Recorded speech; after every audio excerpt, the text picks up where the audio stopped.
नमस्कार। अच्छा जरा सोचिए, क्या दुनिया में कोई ऐसी जगह हो सकती है जहां साइंस के नियम मतलब लॉज ऑफ फिजिक्स काम ही ना करते हो।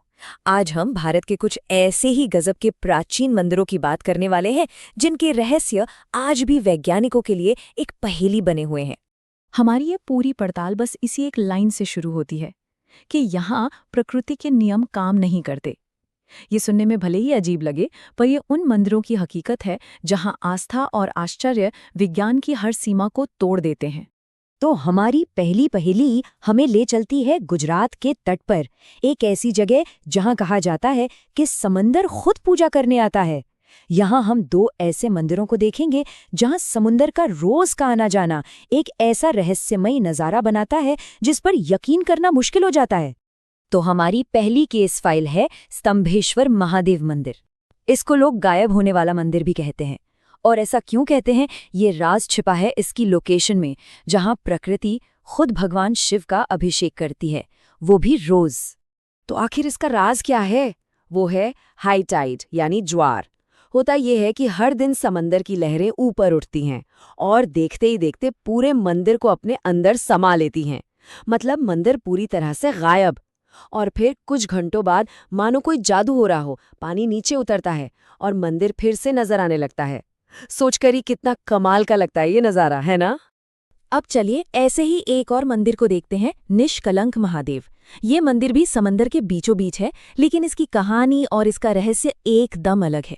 मान्यताओं के अनुसार इसे खुद पांडवों ने बनवाया था। और सबसे मजेदार बात यह है कि इस मंदिर का मामला स्तंभेश्वर से एकदम उल्टा है। ये सिर्फ तब नजर आता है जब समंदर पीछे हट जाता है, यानी लो टाइड के वक्त।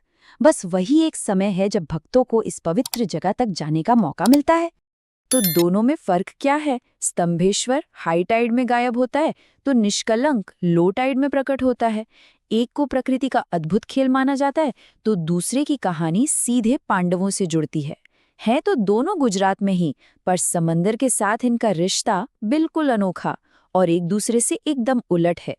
चलिए अब उन मंदिरों की तरफ बढ़ते हैं जो सीधे सीधे फिजिक्स के नियमों को ही चैलेंज करते नजर आते हैं। यहाँ हम ग्रेविटी और चीजों की बनावट से जुड़े ऐसे रहस्य देखेंगे जो दिमाग घुमा देते हैं। हमारी तीसरी केस फाइल हमें राजस्थान के धौलपुर में अचलेश्वर महादेव मंदिर ले जाती है। यहाँ का सबसे बड़ा रहस्य है एक शिवलिंग जो अपना रंग बदलता है। जी हाँ, एक ऐसा चमत्कार जो भक्तों को हैरान कर देता है। जरा इस बदलाव को समझिए। सुबह सुबह शिवलिंग का रंग होता है लाल, दोपहर होते होते ये बदलकर केसरिया हो जाता है और शाम ढलते ही इसका रंग सांवला यानी गहरा पड़ जाता है। मतलब एक ही पत्थर एक ही दिन में 3 बार अपना रंग कैसे बदल सकता है?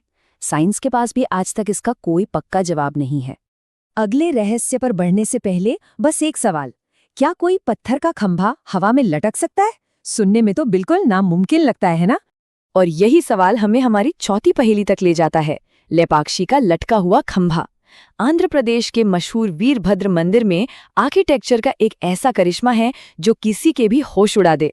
सोचिए जरा, मंदिर में कुल 70 खंबे हैं, लेकिन उनमें से एक खंबा जमीन को छूता ही नहीं, वो सीधा छत से लटका हुआ है। और उसके नीचे इतनी जगह है कि आप एक कपड़ा या कोई पतला सा कागज आर पार निकाल सकते हैं। ये आखिर ग्रेविटी के नियम को कैसे धोखा दे रहा है? ये आज भी एक बहुत बड़ा रहस्य है।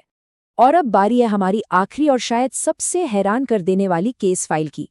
यहाँ हम एक ऐसे मंदिर के बारे में जानेंगे जहाँ आसमान से होने वाला एक हमला एक चमत्कारी पुनर्जन्म की वजह बनता है। ये है बिजली महादेव मंदिर, जो हिमाचल प्रदेश के कुल्लू में है। और जैसा इसका नाम है, इसका चमत्कार भी कुछ वैसा ही चौंकाने वाला है।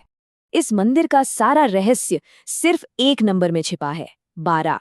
इस नंबर को याद रखिएगा, क्योंकि यहीं से उस चमत्कार की शुरुआत होती है जो बार बार होता है। हर 12 साल में इस मंदिर के शिवलिंग पर आसमान से बिजली गिरती है। जी हाँ, बिल्कुल सही सुना, आसपास कहीं नहीं, सीधा शिवलिंग के ऊपर। लेकिन इसके बाद जो होता है वो और भी ज्यादा हैरत अंगेज है। बिजली गिरने से शिवलिंग चकनाचूर हो जाता है, टुकड़ों में बिखर जाता है। फिर मंदिर के पुजारी उन सारे टुकड़ों को इकट्ठा करते हैं और उन्हें सिर्फ मक्खन का लेप लगाकर वापस जोड़ देते हैं, और अविश्वसनीय रूप से शिवलिंग फिर से अपने असली रूप में वापस आ जाता है। तो इन सारे रहस्यों को जानने के बाद एक सवाल तो मन में उठता है, कि विज्ञान और इस तरह के आश्चर्य जब आमने सामने आते हैं तो हम क्या समझे? ये प्राचीन जगह हमें आखिर क्या बताना चाहती हैं? समंदर की लहरों से लेकर आसमान से कड़कती बिजली तक इन पवित्र जगहों ने हमें ये दिखाया है कि ये दुनिया हमारी सोच और समझ से कहीं ज्यादा रहस्यमयी है। हमने देखा कि कैसे प्रकृति खुद इन मंदिरों में नतमस्तक होती है और कैसे फिजिक्स के नियम भी यहाँ आकर जवाब नहीं दे पाते। और ये सब हमें एक आखिरी सवाल पर लाकर छोड़ देता है, क्या हर रहस्य के पीछे कोई वैज्ञानिक कारण जानना जरूरी है, या फिर कुछ रहस्यों को रहस्य ही रहने देना बेहतर है, ताकि वो हमें हमेशा कुछ नया जानने और सोचने के लिए प्रेरित करते रहें? इस पर जरूर सोचिएगा।